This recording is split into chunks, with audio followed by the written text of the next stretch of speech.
Al-Mustafa yang terpilih dan terkasih, seperti fajar di musimnya. Telah 12 tahun menanti di kota Orpales. Menanti perahunya tiba untuk membawanya pulang ke tanah kelahiran. Pada tahun ke-12, hari ke-7 bulan Yelul di musim panen, dia mendaki bukit di luar dinding kota dan memandang ke arah laut. Dilihatnya perahu itu muncul dari balik kabut. Terkuak lebar pintu-pintu hatinya, dan rasa gembira meluat melewati batas-batas samudra. Dia memejamkan mata dan berdoa dengan kesunyian di relung sukma. Namun ketika dia menuruni bukit, kesedihan menyergap diri dan dia berpikir dalam hati, bagaimana mungkin aku dapat pergi dengan damai tanpa duka di hati? Tidak mungkin kutinggalkan kota ini tanpa luka di hati. Begitu panjang hari-hari penuh derita yang kuhayati, dan begitu panjang malam-malam sepi kulewati di tembok ini. Siapakah dapat berpisah dari kesedihan dan kesepiannya tanpa pilu di hati? Begitu banyak serpihan jiwaku berserakan di jalan-jalan ini. Dan begitu banyak anak-anak kerinduanku berlarian telanjang di antara bukit-bukit ini. Tak kuasa ku tinggalkan mereka tanpa beban dan kesakitan. Bukan sehelai baju yang kulepaskan hari ini, tapi seserpi kulit yang kurobek dengan tanganku sendiri. Bukan pula seberkas gagasan yang kutinggalkan, tapi segumpal hati yang dibuat manis oleh lapar dan dahaga. Namun, tak mungkin aku termangu lebih lama. Laut yang menyuruh segala agar datang kepadanya telah menyuruhku, dan aku mesti naik ke atas. Karena memilih tinggal, walau detik-detik membara di tengah malam, berarti membeku dan mengental dalam cekatan.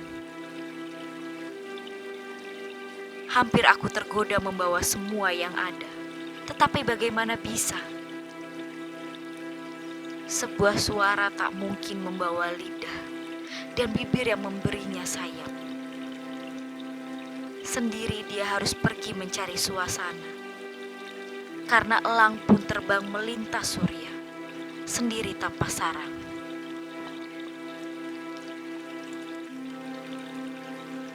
Ketika tiba di kaki bukit, sekali lagi ia menoleh ke laut tanpa perahu merapat ke dermaga. Di geladaknya para awak berdiri, orang-orang dari negeri sendiri. Dan jiwanya menyeruh mereka, katanya, "Hai putra-putra ibu kerabatku, engkau para penunggang gelombang. Betapa sering kau berlayar dalam mimpiku. Kini engkau datang dikala aku terjaga. Inilah impian yang lebih dalam. Sudah siap aku berangkat, dan gairahku mengembang laksana layar terbentang menanti angin datang. Tinggal seteguk lagi kuhirup napas dari udara lengan ini. Tinggal sesayup lagi pandangan mesraku tertinggal di belakang. Lalu aku tegak berdiri di tengah-tengahmu, pelaut di antara pelaut. Dan engkau lautan luas, ibu yang tidak pernah tidur. Padamu sungai dan anak sungai menemukan kedamaian dan kebebasan. Tinggal satu kelok lagi di anak sungai ini, dan satu kericik terakhir di arus air. Aku akan datang kepadamu sepercik air tanpa pinggir, di tengah samudera luas tanpa batas.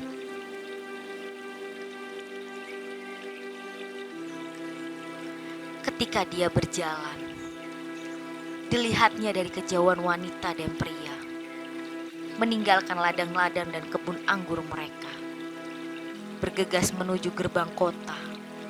Lalu terdengar suara mereka memanggil-manggil namanya. Dan mereka berteriak dari ladang ke ladang, sambil mengabarkan kedatangan kapalnya.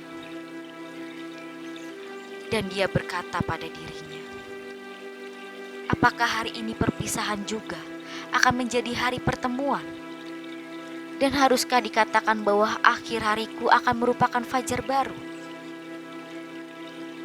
Lalu apa yang harus kuberikan kepada mereka yang meninggalkan bajaknya di tengah sawah, dan dia yang menghentikan roda pemeras anggurnya? Haruskah hatiku menjadi pohon yang berbuah lebat, yang dapat kupanen untuk kuberikan kepada mereka? Apakah hasratku akan deras mengucur laksana air mancur untuk aku tuangkan ke dalam gelas mereka? Apa aku dapat menjadi harpa yang disentuh yang maha kuasa, atau seruling yang ditiup oleh napasnya? Aku, si pencari kesunyian. Mustika adalah yang telah kutemukan di dalam kesunyian, yang patut kuwariskan. Apabila hari ini adalah sangat mengentam, di ladang-ladang manakah ku semai benih, dan musim apakah yang telah berlalu? Jika kini waktunya ku angkat lentera, bukannya laku yang membara di dalamnya. Kosong dan gelap ku angkat lentera, dan penjaga malam mengisinya dengan minyak lalu menyulut sumbunya. Semua ini diucapkan dengan kata-kata, namun masih banyak yang tidak terucapkan di dalam hati. Sebab dia sendiri tidak kuasa membuka rahasianya yang lebih dalam.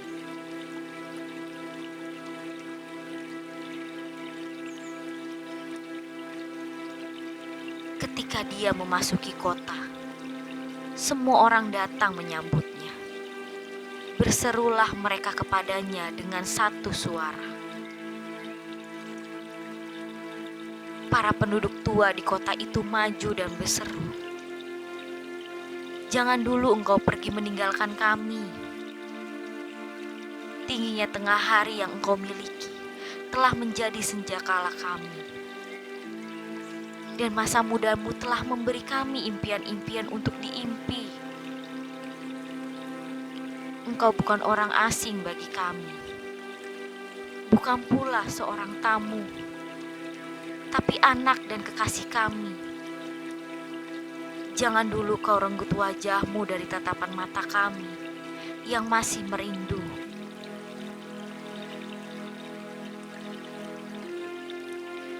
Dan para pendeta pria dan wanita berkata, gelombang samudera janganlah menjadi pemisah antara kami. Dan usia yang kau habiskan di tengah kami, jangan jadikan kenangan sunyi. Laksana roh, engkau berjalan di antara kami, dan bayanganmu menyaputkan cahaya di wajah kami. Sungguh besar kami mencintaimu, meski dengan cinta yang membisu dan terselubung oleh kerudung. Tapi kini, cinta kami menjerit kepadamu, berdiri telanjang di depanmu. Dan memang, bukanlah selamanya cinta tak menyadari ke dalamnya sendiri. Sampai datang saat perpisahan.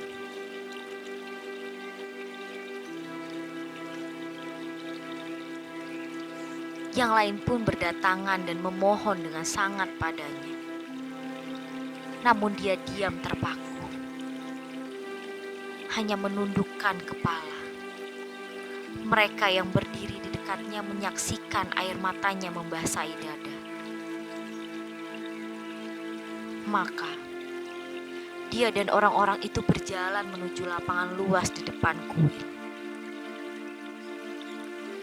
Dan muncullah dari ruang suci itu seorang wanita. Almitra namanya, seorang aulia.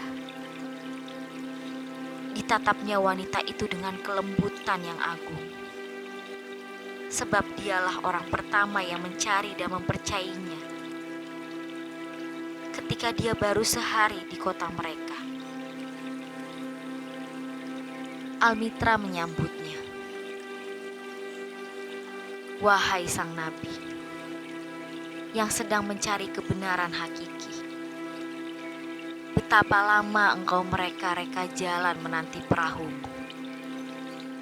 Dan kini perahumu telah datang. Engkau mesti berangkat. Sungguh dalam rindumu pada kampung halaman yang penuh kenangan dan tumpuan pengharapan.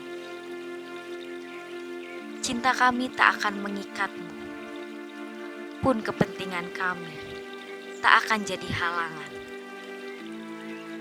Namun, permintaan terakhir kami sebelum engkau pergi, bicaralah kepada kami dan berikan kepada kami kebenaranmu. Dan akan kami wariskan kepada anak-anak kami, dan mereka akan mewariskan kepada anak-anaknya menjadi warisan abadi. Dalam kesunyianmu, engkau telah mengawasi hari-hari kami, dan dalam jagamu, engkau telah mendengar tangis dan tawa tidur kami. Karena itu, bukakanlah jiwa kami sekarang, dan kisahkanlah semua yang telah diperlihatkan kepadamu tentang misteri antara kelahiran dan kematian. Dan dia menjawab, rakyat Orpales, tentang apakah aku dapat berbicara? Kalau bukan tentang apa yang sedang bergejolak di dalam kalbumu.